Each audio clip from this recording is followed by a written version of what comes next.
और अब बात करेंगे टिकटॉक स्टार और BJP leader Sonali Phogat murder case के मामले में। आपको बता दें कि इस मामले में गोवा पुलिस जांच कर रही है। जांच आगे बढ़ते हुए कई पहलू सामने आ रहे हैं। गोवा पुलिस ने कल हरियाणा के हिसार पहुंचकर सोनाली के घर वालों से पूछताछ की। जराये के मुताबिक गोवा पुलिस की जांच के दौरान इंकशाफ हुआ है कि पीए सुधीर सोनाली का फार्म हाउस लीज पर लेना चाहता था। सुधीर ने 20 साल की लीज के लिए अपने नाम पर कागजात तैयार करवाए थे। फार्म हाउस के 60,000 रुपए सालाना किराए का एग्रीमेंट तैयार करवाया गया था। गोवा पुलिस एग्रीमेंट तैयार कराने वाले वकील से पूछताछ कर रही है। सुधीर सांगवान के पासपोर्ट की भी जांच की जा रही है। जराये के मुताबिक गोवा की मेडिकल टीम को सोनाली फोगाट की बॉडी पर 46 चोटों के निशान मिले, जबकि पोस्टमार्टम के वक्त उनकी बॉडी पर कोई निशान नहीं होने की बात कही गई थी।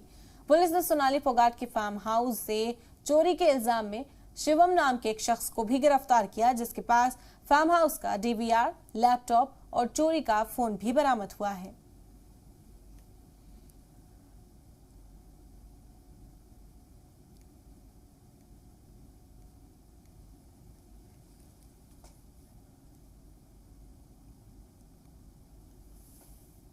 तो सोनाली फोगाट के कत्ल के मामले में आए दिन नई नई बातें सामने आने लगी हैं। अब तक इस मामले में सिर्फ ड्रग्स लेने की बात ही सामने आई थी, लेकिन अब एक नया खुलासा हुआ है। गोवा में मेडिकल से जुड़े जराये के मुताबिक सोनाली फोगाट के शरीर पर 46 चोटों के निशान मिले, जबकि गोवा पुलिस ने यह दावा किया है कि सोनाली के शरीर पर चोट के निशान नहीं थे। रिपोर्ट देखिए।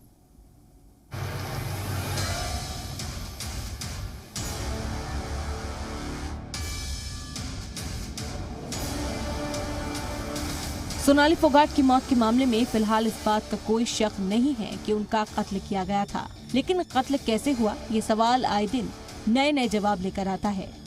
अब तक जिस मौत के मामले में सिंथेटिक ड्रग्स दिए जाने की बातें की जा रही थी, उसमें अब एक नया खुलासा हुआ है, जिसने मौत की गुत्थी को एक बार फिर से थोड़ा सा उलझा दिया है। गोवा मेडिकल से जुड़े जराये के मुताबिक सोनाली फोगाट की बॉडी पर कुल 46 चोटों के निशान है, लेकिन जब सोनाली फोगाट की बॉडी को मोर्चरी में पुलिस ने पोस्टमार्टम के लिए दिया था, तो उन्होंने कोई भी चोट का निशान न होने की बात कही थी। फॉरेंसिक से जुड़े डॉक्टर्स को इस बात का शक है कि सोनाली ने एक्सटेसी का इस्तेमाल किया था।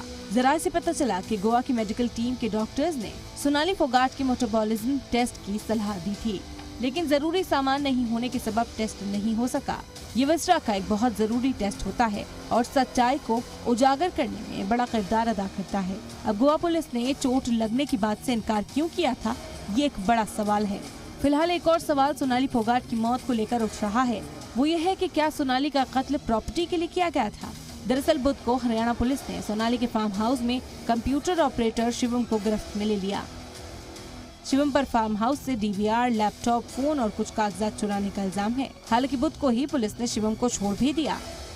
हिसार के थाना सदर की पुलिस ने बताया कि शिवम नाम के जिस नौजवान पर डीवीआर चुराने का इल्जाम लगाया गया था, उसे पुलिस ने हिरासत से छोड़ दिया है।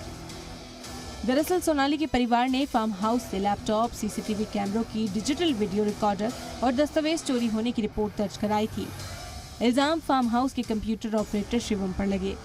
परिवार का इल्जाम था कि शिवम को सुधीर सांगवान ने ही नौकरी पर रखा था और उसी के कहने पर सबूत मिटाने की कोशिश की गई। उधर इस मामले में मुलजिम सुधीर सांगवान की मुश्किलें और बढ़ सकती हैं। इसके अलावा गोवा पुलिस सुधीर सांगवान के पासपोर्ट की भी जांच कर रही है। गोवा पुलिस उस जगह भी जाएगी जहां सुधीर के पासपोर्ट का वेरिफिकेशन हुआ था। अगर पासपोर्ट में किसी तरह की भी कोई गड़बड़ी नजर आती है, तो गोवा पुलिस आईपीसी के सेक्शन 467 के तहत सुधीर सांगवान के खिलाफ एक और मामला दर्ज कर सकती है। सोनाली फोगाट के कत्ल के मामले में गोवा और हरियाणा की पुलिस हर एक पहलू की जांच कर रही है, लेकिन सोनाली की बॉडी पर चोट के 46 निशान मिलने वाली बात सामने आने के बाद पोस्टमार्टम को लेकर भी कई सवाल खड़े हो रहे हैं। ब्यूरो रिपोर्ट, जी मीडिया।